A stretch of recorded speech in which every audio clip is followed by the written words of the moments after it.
Julie and the Phantoms, Alex and the rest of Sunset Curve are about to get their big break before they eat something that they shouldn't have. For you as an actor, what was your big break? What was my big break? I mean, I don't know. I think I've been pretty lucky that I had the chance to work with. I worked with Nickelodeon for about 6 years.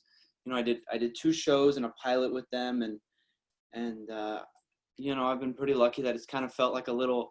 Every new show I do is kind of feels like a little step up. So, I mean, this definitely feels like a different category of show, a different league of show. I mean, every actor kind of wants to be working for Netflix right now, and certainly working with Kenny Ortega doesn't hurt. So, I mean, I would say Julie and the Phantoms is kind of the biggest step that I've taken, besides, you know, just getting my first show.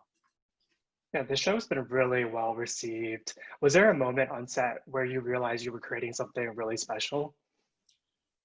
Yeah, I think the first time we went into boot camp, when we started hearing the songs, when we, hearing the songs was huge for me because I was like, whoa, they're really taking their time.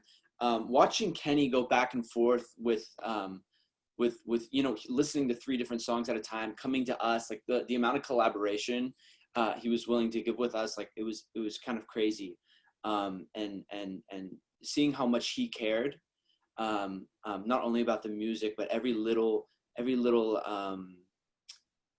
uh, every little characteristics within the characters and stuff like that. I think that's kind of when we realized, like, oh, this is bigger than other things. It's kind of cool. One of the reasons why I think the show works really well is that there's this natural chemistry and friendship that comes off the screen. How did you all build that bond?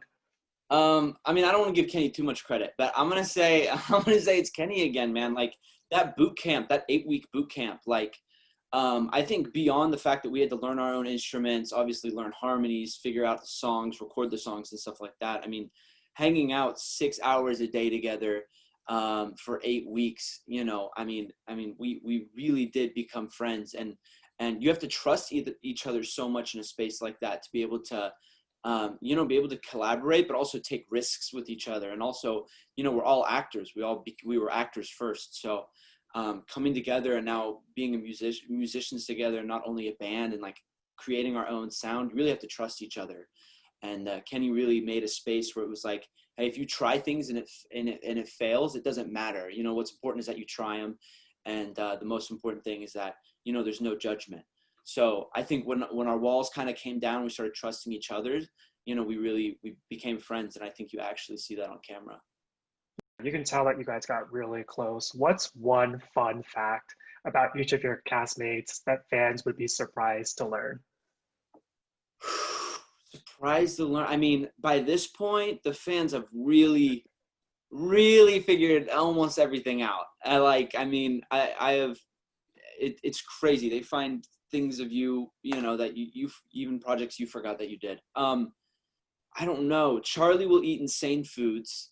Like he'll eat like Eggo waffles with cheese, blueberries, syrup, and like Pringles on it. It's the craziest thing in the world, and he loves it. And he'll eat it at like 3 a.m. He's a weird guy. Jeremy, what is Jeremy? Jeremy can put down a steak faster than anybody. It's insane. And then Madison. What about Madison? Oh, Madison is like a walking meme. She's like a walking TikTok. She knows, she's so in touch with pop culture, it's insane. It's the craziest thing in the world. Maybe that comes along with being 15, but like, she really knows everything. And the show does a really fantastic job of shining light on difficult subject matter in such a really sweet and relatable way, which audiences have really resonated with. What storyline of your own character hit home for you? I think his anxiety. I think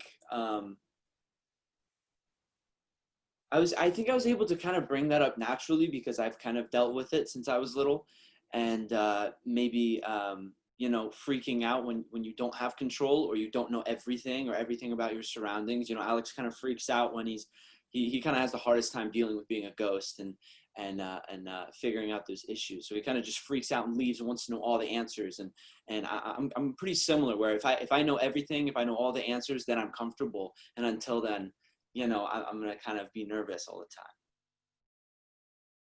Like you were saying earlier, you were part of the Nickelodeon family for about 6 years. What's the transition been like going from that network over to Netflix and being able to tackle these more serious subject matters? What did you learn about yourself being a part of this project?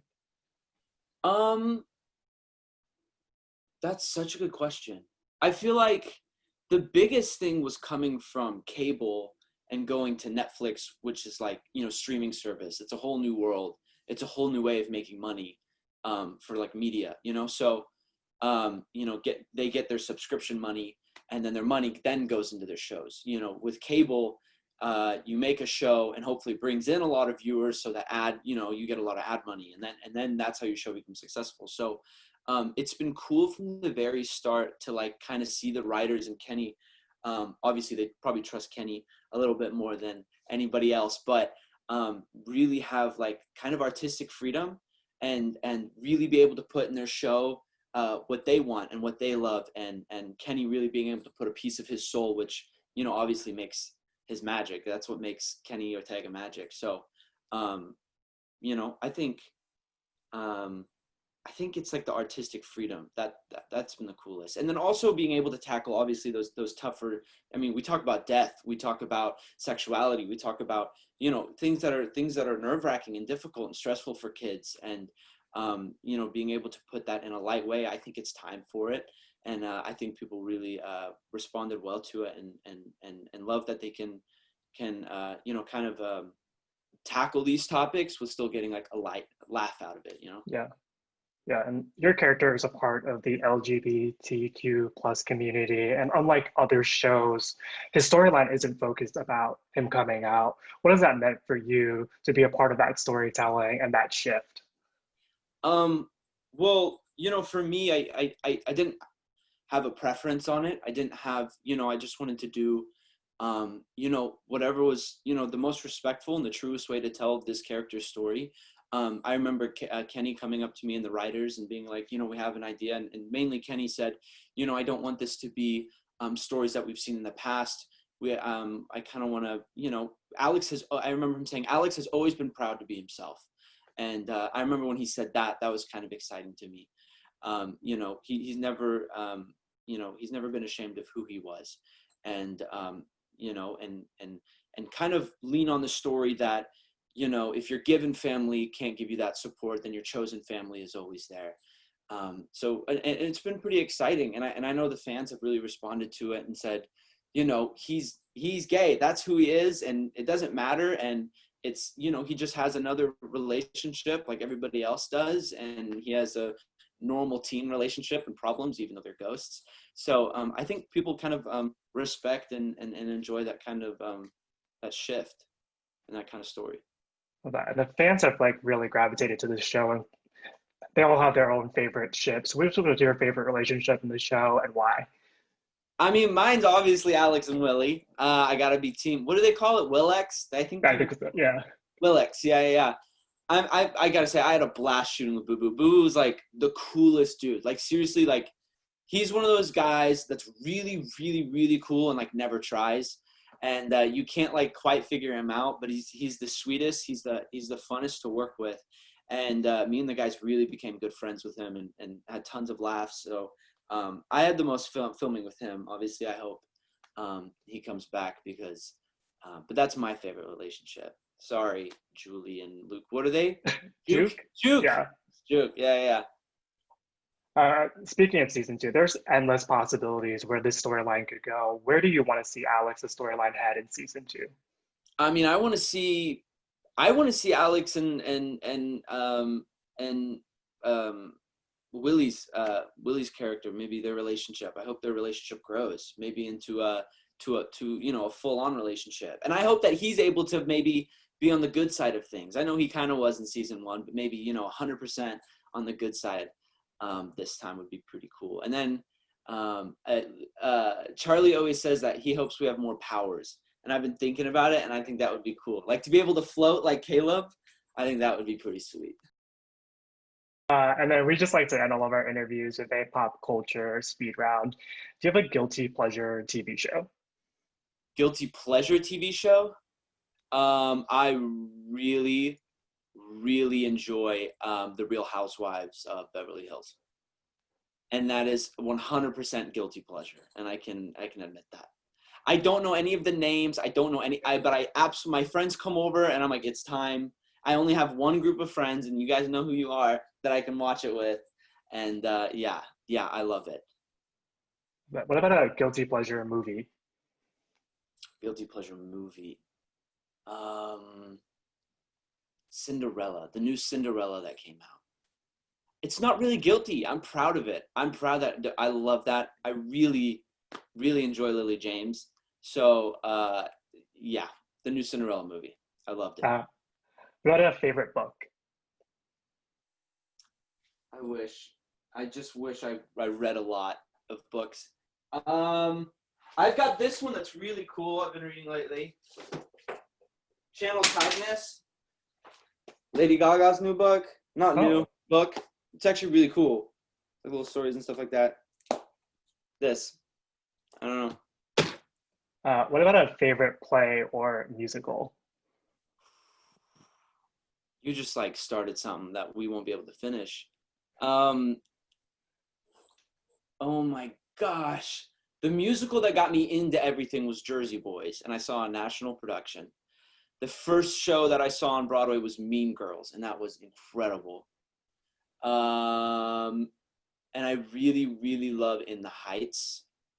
In the Heights is the first, Lin-Manuel Miranda's first musical. I actually like it more than Hamilton. But yeah, I'll say if there's a song that I'm like, if there's something I'm driving down the street and I'm like, I need to listen to a musical, I'll either put on In the Heights or Full Monty. Sorry, that was, anyway. What about a band or artist that fans would be surprised to learn is on your playlist? Maybe I'll do two. So Nathaniel Rateliff and the Night Sweats. Is that how you say it? I really love him. I know. And then exactly. And Mika. I love Mika. Yeah. Who would play you in the story of your life? Oh wow. Who would play me? Dove Cameron. I'm gonna say Dove Cameron, or let's see, something that would just flatter me. God, can Neil Patrick Harris do it? Oh, it's so good. Okay, I'll say Neil Patrick Harris. And then final question for you. What's your go-to karaoke song? Me and the Boys did I Feel Like a Woman. And that was pretty special. That's a pretty good go-to. I mean, it's either that one or what is it, Easy by the Commodores? Hmm. Yeah, that's it.